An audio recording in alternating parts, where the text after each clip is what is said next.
Dad was very kind to me, his daughter, but he loved alcohol and gambling, which caused Mom a lot of trouble.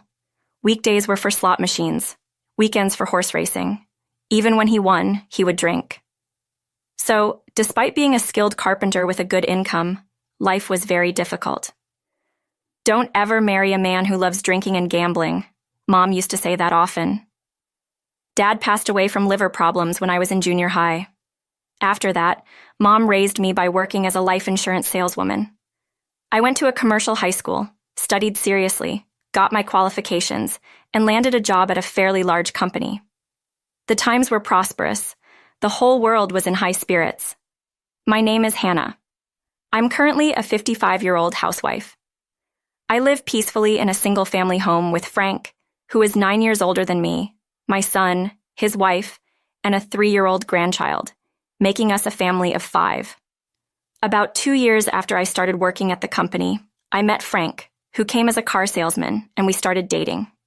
Frank, who is 9 years older, is kind, smart, and a good conversationalist.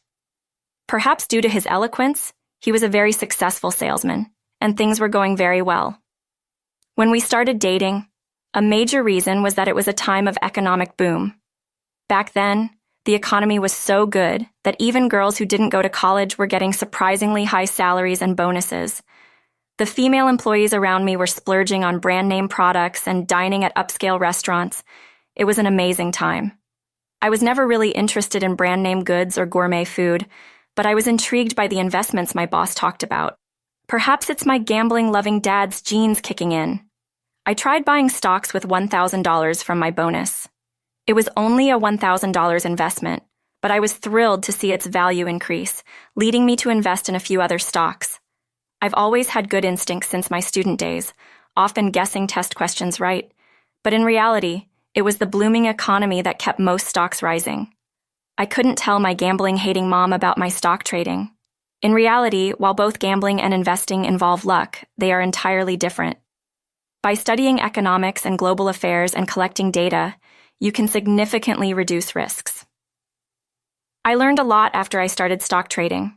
I sold most of my stocks at nearly their peak value before the recession. Maybe thanks to my studies and natural instinct, at just 22, I became a small-time rich person living off passive income. But I kept working my regular job and didn't tell anyone, including Mom, about my stocks. I even kept it a secret from Frank, whom I had just started dating. Frank's sales job suffered during the recession, but he still performed well thanks to his excellent sales skills. He wasn't interested in gambling or much of a drinker. He was a bright, good talker, and I saw him as a reliable adult man. I was increasingly drawn to him, and I remember being overjoyed when he proposed. He was 32, and I was 23 at the time. Our newlywed life started in a house with Frank, me, and Frank's dad.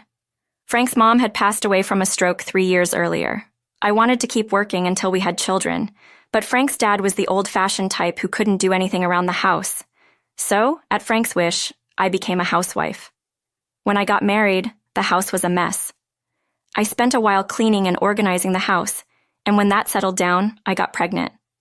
As I considered our future, I was about to confess to Frank about the savings from my stock investments, but then I discovered Frank's affair. I was 6 months pregnant. Frank didn't drink or gamble, but he had one of the 3 major male vices, a bad track record with women. Despite not being particularly good-looking, his smooth talking often got him liked. Nowadays, society is strict about infidelity, but back then, a successful man like Frank cheating was unheard of, let alone him taking the lead in household chores and childcare. But that didn't make his infidelity any more forgivable. I considered divorce amidst tears and anger. Still, the thought of becoming a single mother held me back. He'll come back home anyway. I reached a point of resignation. In the end, I never told Frank about the stocks. For the savings, I thought as long as I had money, I could manage as a single mother if it came to that later. I continued investing mainly in stable stocks and occasionally in interesting companies, which often appreciated in value, making me a private shareholder with an annual $100,000 in dividends. I put in $3,000 a month for living expenses, so I managed everything with that. That's what Frank told me when we started our married life. According to Frank, If I gave all my salary to my wife and just took pocket money, it wouldn't motivate me in sales. Basically, he wanted to keep the commissions from selling his cars as is, spending money. Frank eventually became a sales office manager, but I still don't know how much he earns. At the time, I agreed with Frank's reasoning and was fine with him contributing that much for living expenses. In fact, Frank worked hard. Sales became tougher after the recession, but he still maintained the top sales in the office. He boldly used his extra income for his affairs. If my wife managed my salary, I wouldn't be able to spend money freely. Frank talked about sales motivation, but he really wanted free money for his affairs. Looking back, it's clear now, but by the time I realized it, it was too late to change anything. Our son Nicholas was adorable, and Frank loved him, but Frank's infidelity didn't stop. We lived days that weren't too unhappy. Every family has its issues, doesn't it? When I met with my girlfriends, we all shared similar stories. Inside, thinking back, the hardest years might have been when Nicholas was in 3rd grade, and my father-in-law developed dementia, leading to years of caregiving and parenting. After father-in-law passed away, and Nicholas finished his high school entrance exams, our life finally settled down. Then my mom passed away. I never got to tell her about my stocks or savings. I had planned to tell her once things calmed down and take her on an overseas trip. Life passes faster than you think, and delaying problems only leads to regret. Mom, I'm sorry I couldn't show my gratitude enough. I still apologized to her at her grave. Mom and I both didn't have a good eye for men. Excuses like business trips or company outings to avoid coming home seemed unlikely for a sales manager nearing 60 to have so many trips. He used similar excuses when he frequently cheated in the past, so I caught on quickly. Are you cheating again? When I asked, he tried to brush it off with a vague lie, just like old times. You're past 60 with grandchildren? Isn't it time to stop? I said, more in disappointment than anger, which seemed to hit a nerve. Enough. It's not an affair. I'm serious this time.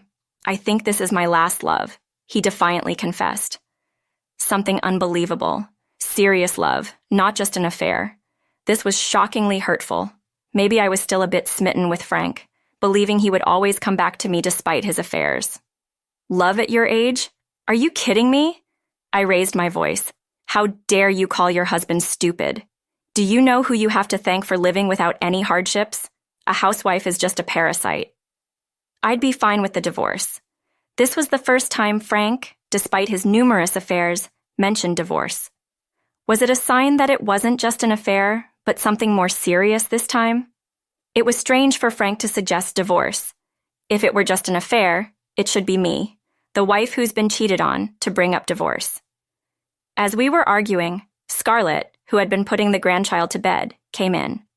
What's going on? Why are you two raising your voices? She asked. He's cheating again, and now he says a housewife is a parasite, and he's okay with divorcing me, I explained. She responded in disbelief. Then I'm a parasite too, leaving all the housework, childcare, and caregiving to Hannah while freely cheating. Have you ever thought about how Hannah has felt all these years? What's this, teaming up against me? Frank, unaccustomed to being challenged by women, was flustered. With a husband like this, wouldn't a single mother be better? I would leave him right now. I should have stopped tolerating and divorced him sooner. What are you talking about? You couldn't have survived with a child if we had separated. You lived carefree for decades as a housewife, like a parasite, without any hardship. Raising a child alone and caring for father-in-law wasn't easy. I certainly wasn't living carefree. It was because I took on everything that Frank could focus on work and even find time for his affairs, I said. Thinking about it made me unbearably angry. Don't worry about me. If we divorce, I'll make sure to claim a hefty alimony from you and your mistress. Frank's face paled when he heard about the alimony. I never knew you were such a greedy woman. This is ridiculous. Saying this, Frank stormed out.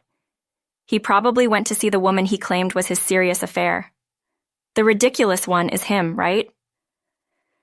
Hannah, Nicholas's wife, looked at me worriedly. I sighed. You know, even with Frank being who he is, I dreamt of us holding hands and walking together as we got older. I never imagined Frank would fall in love with another woman as we neared our 60s. Sounds silly, doesn't it? Saying it out loud, it felt like such a modest dream, and the sadness of it being unattainable brought tears to my eyes. "Hannah, you're not silly at all," she was tearing up too. Just then, Nicholas returned home late from work. "What's wrong? Why are you both crying?" Nicholas was confused seeing us in tears. After explaining what happened, Mom, if you've decided, then I think it's the right choice.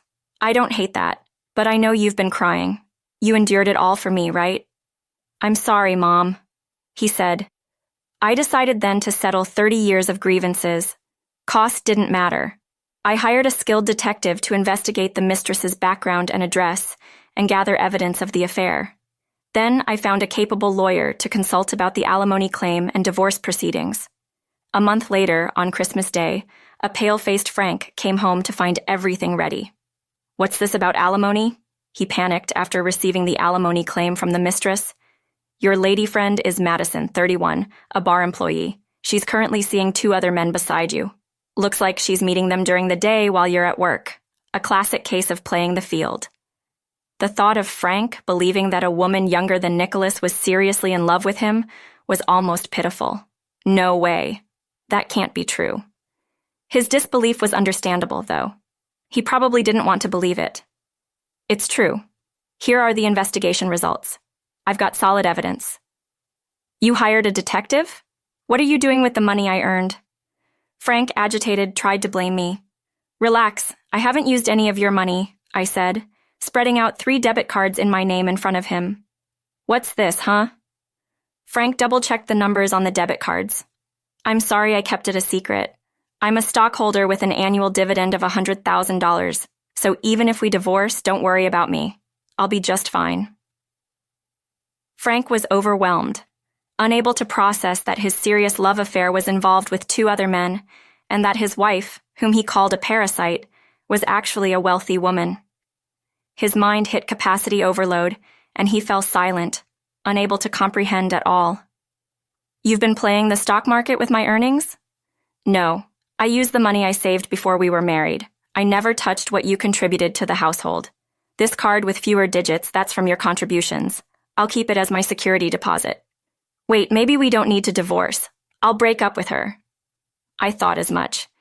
People say money blinds, and in this case, I think the amount was definitely blinding. That's why I couldn't tell him before. I dreamt of revealing it when Frank retired, thinking we'd travel abroad. I was so close to fulfilling that dream. It's too late. I'm leaving this house. The house isn't worth much anymore. It's old and the land is leased. Do whatever you want with it. My lawyer will handle the rest. Goodbye.